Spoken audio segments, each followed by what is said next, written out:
আসসালামু আলাইকুম। আপনাদের সবাইকে স্বাগতম। আশা করি সবাই ভালো আছেন। আজকে আমরা জান্নাতি হুরের সম্পর্কে কিছু গল্প বলবো। চলুন তাহলে শুরু করি। হযরত আবু ইবনে সিদ্দিক রাহমাতুল্লাহ বলেন, একবার আমি মিশরের এক জামে মসজিদে বসা ছিলাম। এমন সময় আমার বিয়ের কথা স্মরণ হলে আমি বিয়ের জন্য সিদ্ধান্ত নিলাম। আমি মনে মনে এই বিষয় নিয়েই আলোচনা করছিলাম। তখন দেখতে পেলাম কিবলার দিক থেকে একটি নূর প্রকাশ পাচ্ছে। এমন উজ্জ্বল নূর আমি জীবনও কখনো দেখি নাই। ক্রমে সেই নূর আমার নিকটবর্তী হতে লাগলো। তারপর ওই নূর থেকে একটি হাত বের হয়ে আসলো।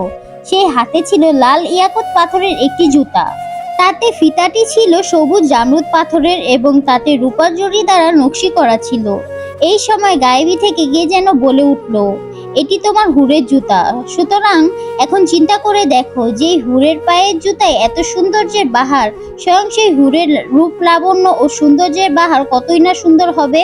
পুরো ঘটনার পর থেকে জীবনে আর কখনো আমার অন্তরে বিয়ে অথবা নারী সম্পর্কের কল্পনাও আসে নাই। ঘটনাটি শোনার পরে মোহাম্মদ উররাক বলেন, মোবারক নামে এক হাবশী হালাল উপার্জন দ্বারা দিন জীবনযাপন করত। আমি মাঝে মাঝে তাকে জিজ্ঞাসা করতাম, হে মোবারক, তুমি বিয়ে করো না কেন? জবাবে সে বলতো, আমি আল্লাহ পাকের নিকট দোয়া করেছি তিনি যেন হুরের সঙ্গে আমার বিয়ে দেন। একবার এক জেহাদে শত্রু সেনাদের সঙ্গে আমাদের তুমুল লড়াই চলছিল। সেই জেহাদে মোবারক বীর ক্রমে লড়াই করতে করতে আমাদের সামনে শাহাদাত বরণ করলো। আমি দেখতে পেলাম এক জায়গায় তার মস্তক দেহ থেকে বিচ্ছিন্ন হয়ে পড়ে আছে। দেহটি মাটিতে উপর হয়ে পড়েছিল এবং তার হাত দুইটি বুকের নিচে চাপা পড়েছিল। আমি কি মনে করে তার মস্তকবিহীন লাশের সামনে দাঁড়িয়ে তাকে জিজ্ঞাসা করলাম, হে মোবারক, আল্লাহ তোমার সঙ্গে কতজন হুরের বিয়ে দিয়েছেন? সঙ্গে সঙ্গে সে বুকের নিচ থেকে একটি হাত বের করে 3টি আঙ্গুল দ্বারা ইশারা করলো, অর্থাৎ 3জন হুরের সাথে তার বিয়ে হয়েছে। সুবহানাল্লাহ। আসলে আল্লাহওয়ালা লোকদের সাথে আল্লাহ সবসময় ন্যায় বিচারই করেন। কেননা যে ব্যক্তি দুনিয়াবী জীবনে বেশি আত্মত্যাগ করেছে সে অবশ্যই আখিরাতের জীবনে ন্যায় মূল্যায়ন পেয়ে থাকে, যেমনটি লোকটির সাথে হয়েছে। যে জীবনে একটি বিয়ে করার কথা ছিল সে জান্নাতে গিয়ে 3টি বিয়ে করেছে। সুবহানাল্লাহ। চলুন আরেকটি হুর সম্পর্কে গল্প শুনি। এক বুজুর্গ বলেন, একবার আমি রোম দেশে সফর করছিলাম। আমি লক্ষ্য করলাম আমার সঙ্গে যে জাতিটি ক্রমাগত 11 দিন যাবৎ পানি আহার কিছুই গ্রহণ করছে না। এই বিষয়ে তাকে জিজ্ঞাসা করলে সে বলল, তোমার কাছে থেকে যখন আলাদা হব তখন তার বর্ণনা করব। পরে সে বিদায় হওয়ার সময় বলল, একবার আমরা 400 মুজাহিদ কাফেরদের সঙ্গে যুদ্ধ করছিলাম। ঘটনাক্রমে মুসলিম সেনাদের সকলে একে একে শাহাদাত বরণ করছিল। 400 মুসলিম মুজাহিদদের মধ্যে আমি একজন জীবিত ছিলাম। আমি নিহত মুজাহিদদের সঙ্গে মৃত্যুর মতো পড়েছিলাম।